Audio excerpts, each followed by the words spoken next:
안녕하세요. 우리 청년들이 돈 벌면 뭐 하는지 생활 속 깊숙이 들여다보고 처방전을 내려주는 돈 벌면 뭐하니 두 번째 시간입니다. 이번에도 경제교육 전문가 최병일 교수님과 함께합니다. 안녕하십니까? 안녕하세요. 오늘은 금리나 환율 같은 대외적인 요인이 투자할 때 어떤 영향을 미치는지 이야기해보려고 합니다. 1편에 이어서 새로운 브이로그를 보내왔다고 하는데요. 교수님 어떤 내용일지 예상되시나요? 미국의 대통령도 바뀌고 전반적인 통화정책에 대한 이슈들도 바뀌어서 아마 출연자분도 비슷한 생각을 하고 있지 않을까 생각이 듭니다. 교수님의 예상이 맞을지 영상으로 확인해 보겠습니다. 안녕하세요. 오늘은 일이 조금 빨리 끝나서 동기가 치맥을 하자고 했는데 유혹에 흔들리면 안 되죠. 얼마 전에 한국은행에서 기준금리를 인하했고 이번에 미국 대통령도 바뀌고 제가 한잔할 때가 아니에요. ETF에 투자하기로 마음을 굳혔는데 투자 포트폴리오를 생각해 봐야 될 것 같아요. 금리가 낮아지면 대출이랑 예금금리도 같이 내려가니까 사람들이 주식시장이나 더 다른 투자처로 뛰어들 것 같은데 더 오르기 전에 주식을 매수하는 게 맞는지 좀 헷갈리네. 금리가 낮을 때는 실물 자산에 투자하라고 하던데 금이랑 부동산은 뭐 돈이 부족해서 조금 무리긴 하겠죠? 일단 내년에 이사할 보증금이라도 좀 확보하는 게 목표이긴 합니다. 투자 성공하실 것 같아요. 치맥의 유혹을 이기고 역시 투자하는 사람은 이렇게 의지가 강해야 하지 않나 싶습니다. 교수님, 이 기준금리 얘기가 정말 많이 나왔는데 맞아요. 이 설명 부탁드려요. 기준금리라는 것이 모든 금융상품의 제일 기본으로 시작하는 금리다라고 생각하시면 될 것 같아요. 뭐 여러 가지 지표들이 있지만 제일 중요한 게 이제 금리거든요. 그러니까 우리나라의 경우에는 총 8번의 기준금리를 결정하는 회의를 하고 최근에 투자자들 입장에서 보기에는 제일 눈여겨봐야 되는 거시지표다라고 생각하셔야 될 것 같습니다. 그렇다면 2024년 9월에 미국의 연준이 기준금리를 내린 기컷은 어떻게 해석할 수 있을까요? 기준금리를 조정하는 거는 크게 두 가지 요소거든요. 물가가 얼마나 오르냐 혹은 내리냐 안정적이냐라는 것과 실물 경제, 특히 이제 일자리가 많으냐 적으냐인데 중앙은행의 입장에서는 좀 강력하게 시장에 좀 신호를 보내주고 싶다라는 입장에서 큰 폭으로 이제 금리들을 조정했는데 이제 물가는 좀 안정적이고 실업이 좀 늘어나는 것 같아. 그러니까 일자리를 좀 늘려야 될 것 같아라는 신호를 강력하게 준 거라고 해석을 하셔야 됩니다.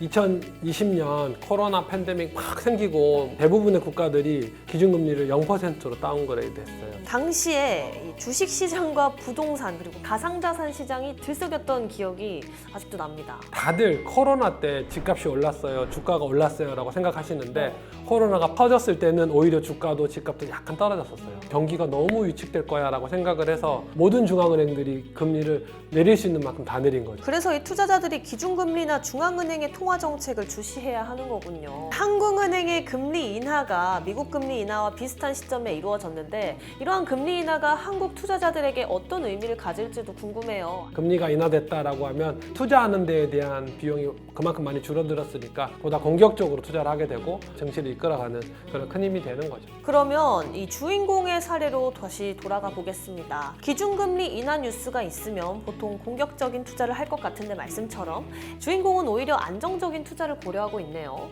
인상적인 게 투자를 해서 고생을 해봤고 거기에 대한 경험치가 좀 있다라는 생각이 들어요. 금리가 낮아져서 주가가 좀 오르긴 했지만 환율이 높아라고 얘기했어요. 기계적으로 금리가 떨어졌으니 주가가 높아질 거야 라고 판단하지 않고 여러 가지 변수들을 생각한 거는 되게 현명한 투자 전략인 것 같습니다. 이게 환율이 정말 높긴 하네요. 흔히 저희가 좀 킹달러라고 하잖아요. 달러의 가치가 높아지면서 자연스럽게 미국 자산, 접근성 좋은 주식에 대한 관심이 커지는 건 좀 어쩔 수 없는 것 같긴 해요. 제가 그 군대에서 샀다던 그 미국 주식을 원달러 환율이 1,100원일 때 매수를 했거든요. 지금 이게 1,400원까지 올랐으니까 달러 기준 수익률은 13%인데 원화로 환산하면 수익률이 무려 지금 44%. 이게 수익률이 3배가 넘게 차이가 나긴 하네요. 해외 주식은 환율까지 고려해야 돼서 국내 주식보다는 더 복잡한 것 같긴 해요. 근데 제가 밥을 조금 안 먹고 와가지고 밥 좀 먹고 할게요. 환율 변동을 잘 이해하면 투자를 더 잘할 수 있을 것 같아요. 환율에 대해서 좀 더 자세하게 설명해 주실 수 있을까요? 환율이라는 거는 외환시장에서 각국의 화폐들이 교환되는 비율을 얘기하는 거죠. 영상에서도 한 1,400원쯤 네. 나왔는데 1달러가 원화랑 교환되는 비율이 1,400원 언저리다라고 생각하시면 되는 거죠. 원달러 환율이 상승하면 우리나라 돈의 값어치가 더 싸졌으니까 수출하기도 더 좋은 거죠. 삼성전자랑 애플이랑 비교했을 때 똑같이 수익률이 나더라도 애플은 달러화로 샀으니까 달러화 값어치가 더 높아졌으니까 수익률이 더 높아진다는 거죠. 특히 요즘은 이제 해외 주식들 더 많이 투자를 하시니까 함께 고려하셔야 되는 거죠. 결국 환율 변동이 직접적으로 투자 성과에 영향을 미친다는 말씀이군요. 그렇죠. 최근처럼 환율 변동이 클 때는 나는 좀 안정적인 투자하려고 ETF 같은 금융상품들을 샀는데 환율 변동 때문에 리스크가 더 있어라고 하면 이런 것들도 함께 고려를 하셔야 되는 거예요. 씻고 왔습니다. 투자할 때 환경이 엄청나게 복잡해졌어요. 하루가 멀다, 뉴스가 쏟아지니까 이게 뭐 하나에 집중하기가 쉽지가 않긴 하네요. 이게 트럼프가 당선된 이후 한국 주력 산업에 미치는 영향이 조금 클 것 같은데요. 지정학적 리스크라 분쟁이 계속 길어지면 에너지 가격이 계속 불안정할 수밖에 없잖아요. 예전 같았으면 그냥 지나쳤을 텐데 이젠 신경이 조금 쓰이긴 하네요. 투자 공부는 하면 할수록 좀 어려운 것 같아요. 그래도 이제 공부하는 만큼 새로 계속 보이니까 재미도 있긴 한데 또 너무 많은 걸 신경 쓰다 보니까 조금 막막하기도 하네요.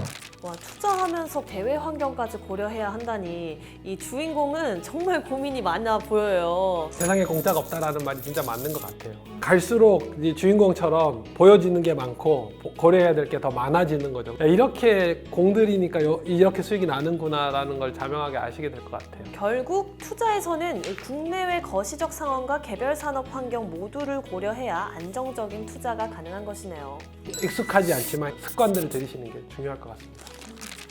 역시 투자 포트폴리오 만들기가 쉽지가 않네요. 이게 개별 기업의 가치 분석에 금리, 환율, 세계 각국 이슈, 주요 이슈까지 마지막에 제 투자 포트폴리오를 짠! 하고 공개하고 싶었는데 고민만 하다가 결국 끝났습니다. 진정한 성장형 개미가 되기 위해 내일 또 일찍 일어나야 되니까 이제 그만 자러 갈게요.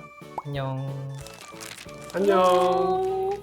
네, 투자자의 고민이 생생하게 느껴지는 브이로그였습니다. 이 거시경제와 투자, 교수님께서 끝으로 정리해 주신다면요? 거시지표들을 투자 의사결정에 반영하는 거 되게 중요하다. 객관적인 숫자만 가지고 투자에 반영하는 거는 쉽지 않아요. 그 숫자가 의미하는 판단이 있어야 투자하는 데 반영이 될 거잖아요. 관심을 가지고 그 숫자에 익숙해지셔야 돼요. 자주 지표를 접하고 경제 흐름을 따라가는 것이 중요하다는 점 오늘 말씀 고맙습니다. 오늘도 유익한 정보와 말씀 감사합니다. 감사합니다.